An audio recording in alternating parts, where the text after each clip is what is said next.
자, 안녕하십니까. AP투자연구소 이세훈 전략팀장입니다. 오늘 함께 살펴볼 종목은 대한해운이 되겠고요.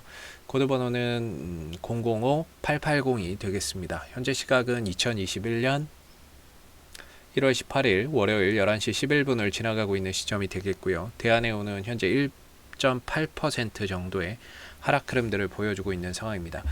저희 채널에서 대한해운에 대한 리뷰 영상을 올려드리고 있는데요. 좋아요와 구독 눌러 놓으시면은 대한해운에 대한 리뷰 영상 계속해서 받아보실 수 있으시고요. 이 종목에 대한 기본적인 내용과 매일매일 변하는 기술적인 흐름에 대해서 오늘의 상황을 설명드리는 거기 때문에 제 관점이 다 맞을 수는 없겠지만 항상 좀 참고 영상으로 바라봐 주시면은 감사하겠습니다. 자, 이 회사는 이제 해상 화물 운송 산업을 주력 산업으로 영위를 하고 있는 회사이고요. 배로 물건을 실어다 주고 거기에 따른 운임료를 받는 회사이고요. 주력 산업은 이제 벌크선이다라고 볼 수가 있겠습니다. 이외에도 LNG선, 탱커선, 컨테이너선을 사업을 영위를 하고 있는데 아무래도 이제 주력 산업인 벌크선이 주력이다 보니까 아무래도 BDI 지수나 이런 부분들이 올라갔을 때 대표적인 수혜주로 대한해운이 좀 거론될 수 있다라고 보시면 좋을 것 같아요. 그리고 이 회사의 이제 최대 주주는 SM 하이플러스라고 하는 회사이고 지분 21%를 보유를 하고 있고요. 그다음에 이제 TK 케미칼이나 이런 기업들로 하여금 이렇게 주가를 지분을 보유를 하고 있는데 지분 자체 특수관계인 포함해서 최대 주주나 이런 부분들 포함해서 보면은 한 55% 정도의 지분을 보유를 하고 있다 이렇게 보시면은 되겠죠. 그래서 이제 계열 회사의 상황을 보면은 이제 상장사로는 TK 케미칼, SM그룹이라고 보시면 되겠습니다. SM그룹이고요.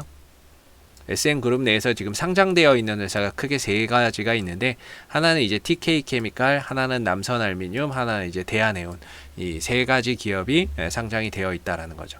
그래서 남선알미늄은 여러분들 다들 잘 아시겠지만 지금 시장에서 이낙연 정치 테마주로도 연동이 되어 있고요. TK케미칼도 마찬가지로 이낙연 정치 테마주로도 연동이 되어 있는 상황입니다. 대한해운도 그렇게 따지자면 엮여 들어갈 수도 있겠지만 시가총액이 8천억 원이 넘는 종목이라서 그렇게 정치 테마주나 이런 걸로 엮일 수 있는 상황은 아니지 않을까 이렇게 좀 생각이 들고, 그 다음에 계열 회사 투자 지분 투자나 이런 부분들을 한번 쭉 탑업인의 출자 현황이나 이런 것들을 보시게 되면은 특별하게 다 비상장 기업에 이렇게 지금 단순 투자나 이런 것들이 되어 있어서 딱히 뭐라고 이야기하기가 어렵습니다. 상장 기업이 없죠, 투자 기업 중에. 그래서 이런 기업에게도 지금 단순 투자나 이런 형식으로 해서 지분을 투자를 했다. 이 정도는 알아두시면 좋을 것 같고요. 대한해운 같은 경우에는 이제 배로 배를 가지고 이제 화물을 실어다 날라다 주는 그런 산업을 하고 있는데 보통 이제 전용선, 전용선이라고도 하고 부정기선 이런 이야기도 하거든요.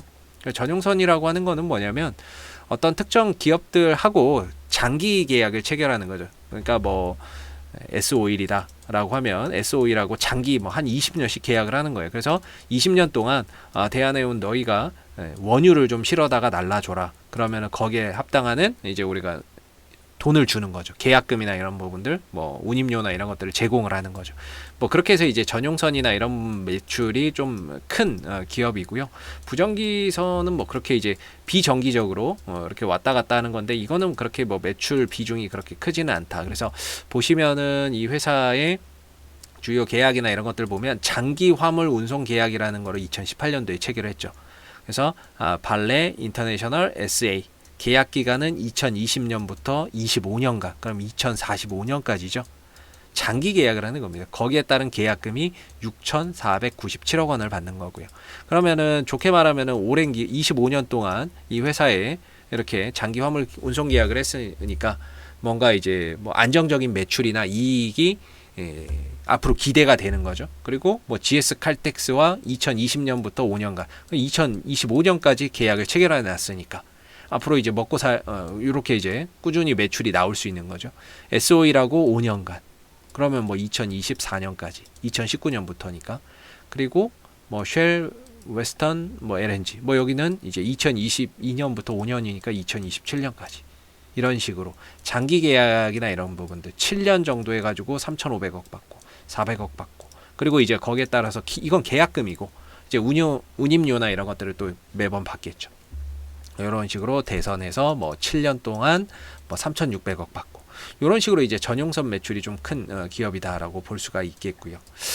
최근에 이제 뭐 대한해운 같은 경우는 기술적인 흐름에서 보시게 되면 오랜 기간 좀 하락을 했고 최근에 이제 대량의 거래량이 좀 터졌다라는 부분들이 이전과 확실히 좀 달라진 부분이다라고 저는 좀 생각을 하고 있습니다. 과거 거래량이 들어온 종목과 거래량이 없는 종목의 차이는 저는 개인적으로는 크다라고 보고 있거든요.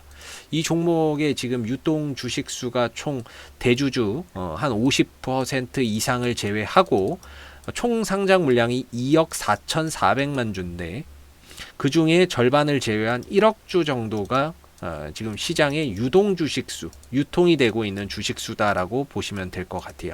근데 최근에 터진 거래량이 얼마예요? 막 2억 주씩 터지고, 그죠? 그 다음에 이때 1억 주 넘게 터지기 때문에 일단 유동 주식수가 1억 500만 주 정도밖에 안 되는데 1억 3천 주가 터지고 2억 주가 터진다?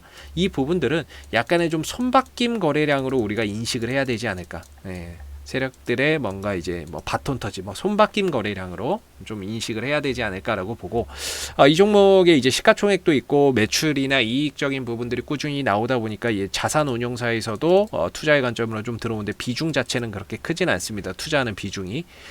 그리고 매출이나 이익이나 이런 부분에 있어서는 꾸준히 뭐 이렇게 매출 이익이 나와주고 있는 흑작용을 해주고 있는 부분들이고요. 다만 이제 부채 비율이나 이런 것들이 다소 좀 높죠. 아무래도 이제 뭐 해운주들은 배를 자기가 좀 빌려다가 하는 거기 때문에 아무래도 이런 부분들 때문에 부채 비율이 좀 높을 수밖에 없다. 그리고 배당 수익률은 없다. 배당이나 이런 것들을 주는 기업은 아니기 때문에 뭔가 이제 뭐 배당을 목적으로 들어오기에는 조금 맞지 않는 종목이고 최근에 이제 코로나19 사태 이후에 경기가 좀 회복세를 보이면서 이 BDI 지수나 이런 운임 지수가 상승을 하고 있는 가운데 거기서 대한해운이 지금 수혜주로 부각이 되면서 주가나 이런 부분들이 올라가고 있는 부분들이죠. 그래서 이제 뭔가 그런 이제 상황에 맞는 뭐 시세 차익이나 이런 부분들을 내기에는 좀 적합할 수 있는데 뭔가 이제 뭔가 이제 배당을 목적으로 투자하기에는 좀 적합하지 않다 이렇게 보시면 될 것 같고 좀 아쉬운 거는 BDI 지수가 계속해서 올라가고 있었거든요. 근데 지난주 조금 깨졌어요. 살짝 좀 꺾였는데 다시 이 흐름들이 상승으로 이어가는지 앞으로 BDI 지수나 이런 부분들 동향 좀 잘 살펴봐야 될 듯 하고요. 기술적인 부분에 있어서는 항상 뭐 지금은 이 종목은 급등주죠. 급등주의 관점에서 봐야 될 겁니다. 그렇기 때문에 급등주는 항상 이제 5일선, 11선이 깨졌을 때는 단기적으로 힘을 받기가 어렵다. 저는 이렇게 보고요. 힘을 받기 어렵다. 5일선, 11선이 이탈하고 내려가면 그럼 11선도 깨졌고 5일선도 깨졌으니까 단기적으로는 좀 쉬어가는 그런 과정 속에서 지지라인 찾기에 나서는데 제가 생각하는 지지라인의 관점은 3,100원대에서 3,150원대 정도 이 거래 터진 자리 있죠. 거래 터진 자리에 시가와 저가 자리를 지지라인으로 보는 게 좀 맞지 않을까. 그랬을 때 오늘의 하락으로 인해서 대한해운은 이제 기술적으로 지지라인에 들어왔다. 반등이 좀 나올 수 있는 단기 트레이딩 관점에서 본다면 단기 매수 자리에 좀 들어왔다. 이렇게도 볼 수 있는 그런 구간이 될 것 같고요. 오늘 시초가가 좀 빠졌습니다만은 여기서는 뭔가 이제 대기 매수세 뭐 이런 부분들이 좀 들어오면서 주가를 좀 받쳐주고 있다. 시초가는 빠졌지만 여기 밑에서는 저가 매수세나 이런 것들이 유입이 되면서 시초가 대비해서 주가를 좀 끌어올려 놓는 형태죠. 근데 좀 아쉽게도 거래량이 동반되지 않아서 뭐 그런 부분에 있어서는 조금 신뢰도나 이런 것들은 좀 약하지만 어느 정도 앞으로 이 구간에서의 지지는 계속해서 좀 보여줄 수 있는 그런 자리이기도 하고 오늘을 기점으로 해서 앞으로 여기서 이제 좀 잘 버텨내는 그런 그림이 나온다면 최근에 뭐 지난주부터 계속해서 좀 하락을 했었던 부분에 대한 기술적 반등 정도는 한번 만들어낼 수 있는 자리가 3,100원에서 3,150원이 아닐까라고 좀 생각이 드는 부분입니다. 그래서 지금은 뭔가 기술적 반등을 줄 수 있는 그런 위치에 왔다? 뭐 이렇게 개인적으로는 좀 생각이 드는 부분이고요. 좀 뭐 아쉽게 뭐 오늘 수급적인 부분에서 특징적인 건 없습니다. 특징적인 거는 없는데 뭐 투신이 산다거나 뭐 연기금이 크게 산다거나 이런 거는 없지만 기술적으로는 현재 위치에서는 그래도 기술적 반등 자리가 조금 되지 않을까 이렇게 생각이 들고 여기서 두 가지가 필요하겠죠. 하나는 5일선 회복. 5일선 위로 주가가 올라타야 돼요. 그러기에는 오늘 너무 거래량이 없어요. 그래서 5일선 회복하기에는 좀 어려울 것 같고 그러면서 또 하나가 뭐냐면 거래량이 터져야 돼요.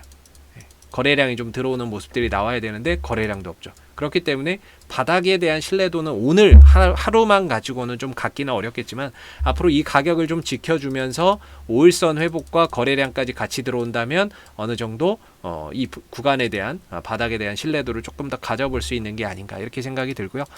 뭐 개인적으로는 3,100원 정도만 잘 지켜준다면 충분히 반등 한번 그래도 가져갈 수 있는 그런 자리다라고 생각이 좀 드는 부분입니다.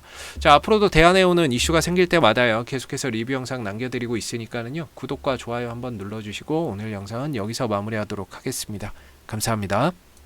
그리고 무료 추천 종목을 매일매일 드리고 있습니다. 네이버에서 AP투자연구소를 검색하시게 되면 웹사이트 상단에 AP투자연구소 홈페이지 링크가 나옵니다.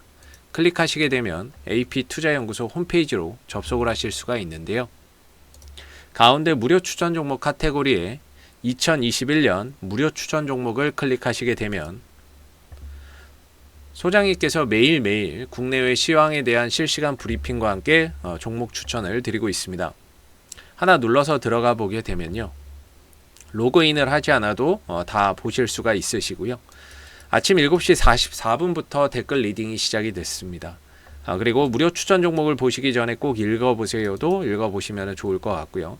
그리고 간밤에 마감됐었던 미 증시에 대한 상승과 하락에 대한 이유와 시황에 대해서도 댓글로서 이렇게 리딩을 해드리고 있습니다. 그리고 장 9시가 되게 되면 무료 추천 종목이 나오게 되는데요. 무료 추천 종목의 종목명과 그 다음에 매수가, 그 다음에 1차 목표가, 손절가가 함께 제시가 됩니다. 보편적으로 2종목에서 3종목 정도가 무료 추천 종목으로 나오게 되는데 주가나 이런 부분들이 상승하게 되면 그 상승한 부분에 대해서 댓글로서 이렇게 리딩을 해드리고 있고요. 반대로 또 하락하게 되면 그 하락한 부분에 대해서도 댓글 리딩을 계속해서 해드리고 있기 때문에 무료 추천 종목이 필요하신 분들은 홈페이지에 오셔서 많은 도움 받아가시면 좋겠습니다. 감사합니다.